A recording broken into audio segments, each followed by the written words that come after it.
नमस्कार दोस्तों, कैसे हैं। स्वागत है आपका आपके अपने YouTube चैनल कीर्तिमान फ्यूचर क्लासेज में। आज हम सीखेंगे त्रिकोणमिति परिचय का तीसरा क्वेश्चन। अगर आपने इससे पहले के क्वेश्चनों को नहीं देखा है तो आप बिल्कुल आसानी से देख सकते हैं। लिंक डिस्क्रिप्शन में है, वहां से आप बिल्कुल आसानी से देख सकते हैं और बिल्कुल आसानी से सीख सकते हैं। चलिए फिर हम तीसरा क्वेश्चन सीखते हैं। बिल्कुल आसानी से आप कर सकते हैं। उससे पहले हम कुछ बेसिक कॉन्सेप्ट आपको बताते हैं।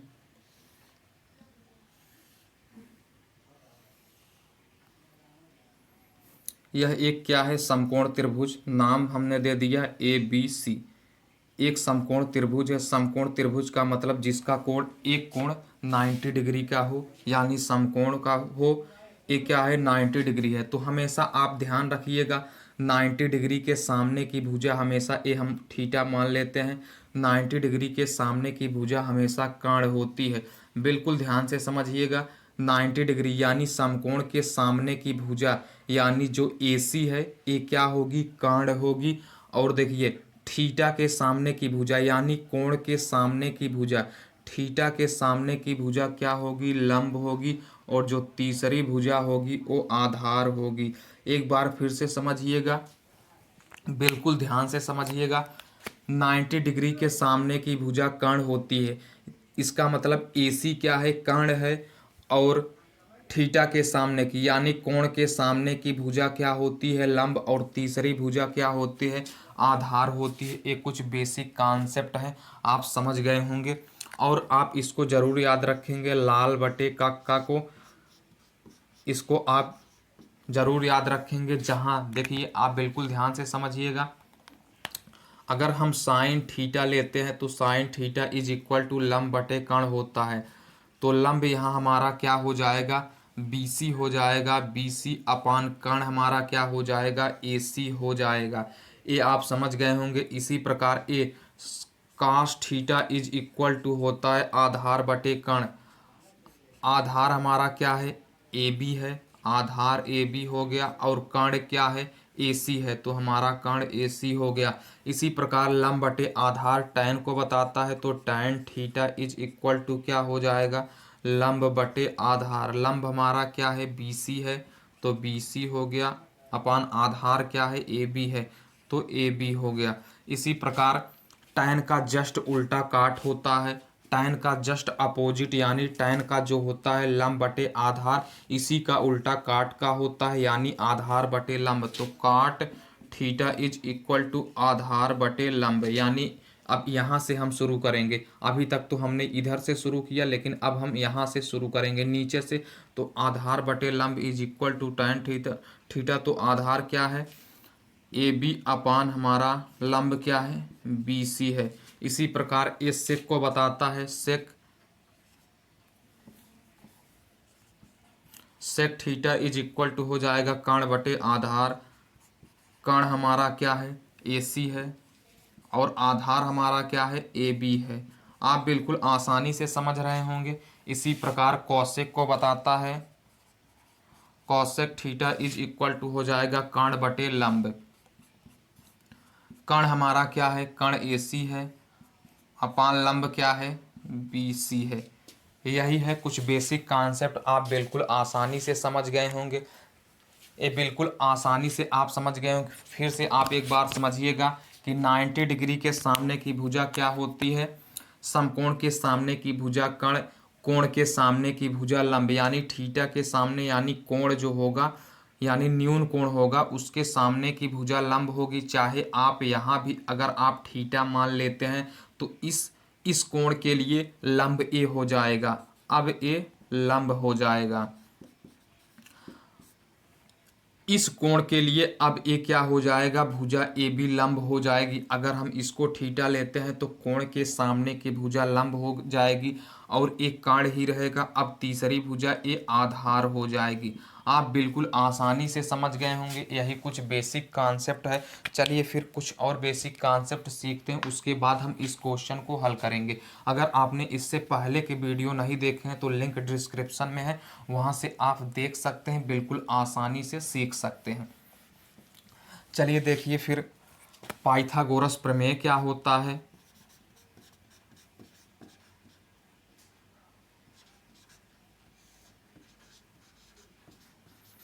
पाइथागोरस प्रमेय होता है किसी समकोण त्रिभुज के लिए होता है। अगर मान लीजिए कोई समकोण त्रिभुज दिया गया है, ये हमारा एक समकोण त्रिभुज ए बी और सी दिया गया है। ये 90 डिग्री है, तो 90 डिग्री के सामने की भुजा कर्ण होती है और थीटा के सामने की भुजा ये हमारी लंब हो जाएगी और तीसरी भुजा आधार हो जाएगी। तो पाइथागोरस प्रमेय के अनुसार कर्ण स्क्वायर, कर्ण ये जो त्रियक लंबाई है A C is equal to होता, ए सी का whole square is equal to होता है लंब का होल स्क्वायर प्लस आधार का होल स्क्वायर।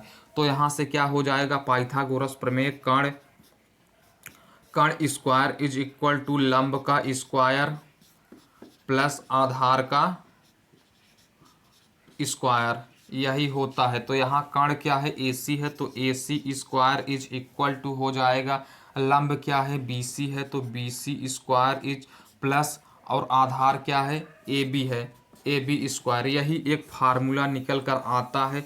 इस फार्मूले का प्रयोग हम इस क्वेश्चन में करेंगे और बिल्कुल आसानी से हल करेंगे।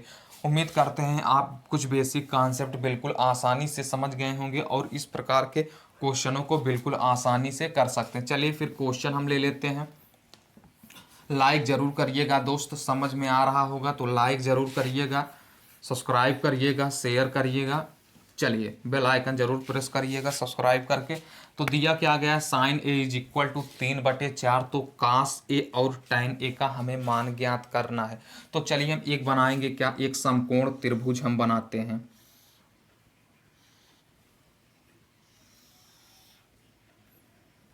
हमने एक समकोण त्रिभुज बनाया ए बी और सी, इसका हमने नाम दे दिया ए बी और सी।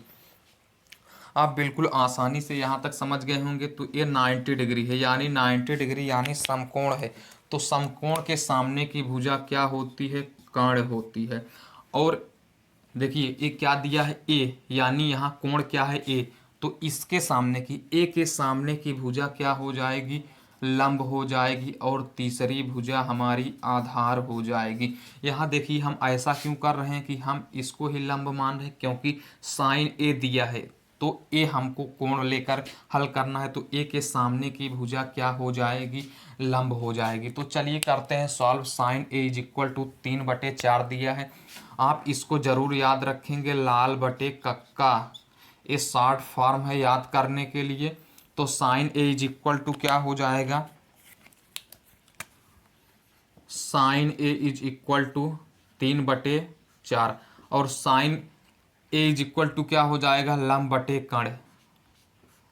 तो यहाँ से हम तुलना जब कर देंगे तो लंब क्या निकल कर आएगा, 3 निकल कर आएगा।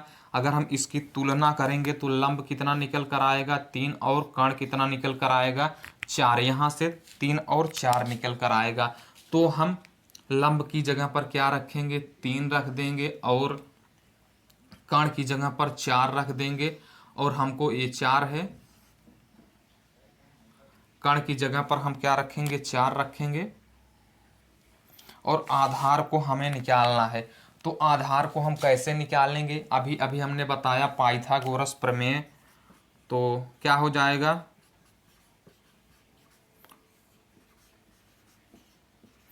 पाइथागोरस प्रमेय क्या होता है, कर्ण स्क्वायर इज इक्वल टू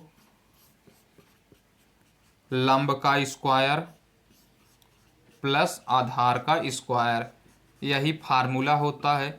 हमको किसका निकालना है, आधार का निकालना है। तो आधार इज इक्वल टू क्या हो जाएगा, कर्ण स्क्वायर, यहाँ प्लस है इधर आएगा माइनस, तो कर्ण स्क्वायर माइनस लंब स्क्वायर इज इक्वल टू हो जाएगा आधार का होल स्क्वायर। तो दिस इम्प्लाई यहाँ से आधार क्या निकल कर आएगा, आधार स्क्वायर इज इक्वल टू कर्ण का स्क्वायर माइनस लंब का स्क्वायर, यहाँ से यही निकल कर आएगा। तो दिस इम्प्लाई हमको आधार का मान निकालना है। तो कर्ण क्या है, आधार इज इक्वल टू क्या हो जाएगा, कर्ण का मान क्या है, कर्ण कितना है, कर्ण हमारा 4 है, तो 4 का होल स्क्वायर हो गया माइनस लंब कितना है, लंब 3 है, तो 3 का होल स्क्वायर हो गया। यहाँ तक आप बिल्कुल आसानी से समझ गए होंगे। चलिए फिर हम ऊपर कर देते हैं। तो यहाँ से आधार इज इक्वल टू क्या निकल कर आएगा, आधार इज इक्वल टू आएगा 4 का होल स्क्वायर, 16 माइनस 3 का होल स्क्वायर 9, 16 में से 9 को घटाएंगे क्या हो जाएगा, 16 माइनस 9 7, 16, तो यहाँ से 7 निकल कर आया। आधार स्क्वायर इज इक्वल टू, तो आधार इज इक्वल टू क्या हो जाएगा, यहाँ स्क्वायर है, आधार का स्क्वायर इधर आएगा, रूट में हो जाएगा 7, तो यहाँ से हमारा आधार क्या निकल कर आया, 7। आधार जब हमारा 7 निकल कर आया, ये आप बिल्कुल आसानी से समझ गए होंगे पाइथागोरस प्रमेय से। अब हमको चलिए मान निकालते हैं। हमको किसका किसका मान निकालना है, कास ए का मान निकालना है, तो चलिए हम यहाँ कर देते हैं। तो कास ए इज इक्वल टू क्या हो जाएगा, कास ए इज इक्वल टू लाल बटे कक्का, आप जरूर याद करेंगे लाल बटे कक्का। यहाँ कास को कौन बताता है, आधार बटे कण, तो आधार बटे कण, आधार हमारा यहाँ क्या दिया गया है, सॉरी यहाँ अंडर रूट से 7 है, यहाँ अंडर रूट 7 है। आधार कितना दिया गया है, अंडर रूट 7 है, और कण कितना है, कण हमारा 4 है। तो हमारा कास ए इज इक्वल टू मान निकल कर आया अंडर रूट 7/4। आप बिल्कुल आसानी से समझ गए होंगे। इसी प्रकार हम निकालेंगे tan ए, तो tan A is equal to क्या हो जाएगा, tan A is equal to लंब बटे आधार, लंब बटे आधार, तो लंब हमारा क्या दिया गया है, लंब है हमारा 3 और आधार हमारा क्या है अंडर रूट 7, तो यही हमारे मान निकल कर आए। आप बिल्कुल आसानी से समझ गए होंगे, बिल्कुल आसानी से। उम्मीद करते हैं आपको समझ में ज़रूर आया होगा। केवल बेसिक कॉन्सेप्ट यही है कि 90 डिग्री के सामने की भुजा क्या होती है, कर्ण होती है, और कोण के सामने की भुजा लंब, और तीसरी भुजा आधार होती है। इसी प्रकार यदि हम इसको अगर यहाँ दे दिया होता, अगर साइन सी बराबर दे दिया होता, तो हम इस कोण को लेकर हल करते, तो इसके सामने की भुजा अब एक क्या हो जाती, लंब हो जाती, और एक कर्ण रहता, ये आधार हो जाता। यही केवल कुछ बेसिक कॉन्सेप्ट है, बाकी सब आप समझ गए होंगे। एक हम दे देते हैं, उसका कमेंट बॉक्स में आप उत्तर देंगे। यदि tan A is equal to 4/3, tan A is equal to 4/3, तो साइन ए और सेक ए का मान आप हमें बताएंगे कमेंट बॉक्स में। उम्मीद करते हैं आपको समझ में ज़रूर आया होगा। समझ में आया हो तो लाइक ज़रूर करिएगा, चैनल को सब्सक्राइब करिएगा, अपने दोस्तों के साथ ज़्यादा से ज़्यादा शेयर करिएगा। लाइक करने से हमें मोटिवेशन मिलता है। आप लाइक ज़रूर करिएगा, चैनल को सब्सक्राइब करिएगा, अपने दोस्तों के साथ ज़्यादा से ज़्यादा शेयर करिएगा। और जो हमने बताया कि इसके पहले और दूसरे पार्ट को ज़रूर देखिएगा, लिंक डिस्क्रिप्शन में है। आप बहुत आसानी से, बिल्कुल आसानी से सीख जाएंगे। चलिए फिर मिलेंगे किसी नेक्स्ट वीडियो में, तब तक के लिए टेक केयर, अपना ध्यान रखें। चलिए, जय हिंद, भारत माता की जय।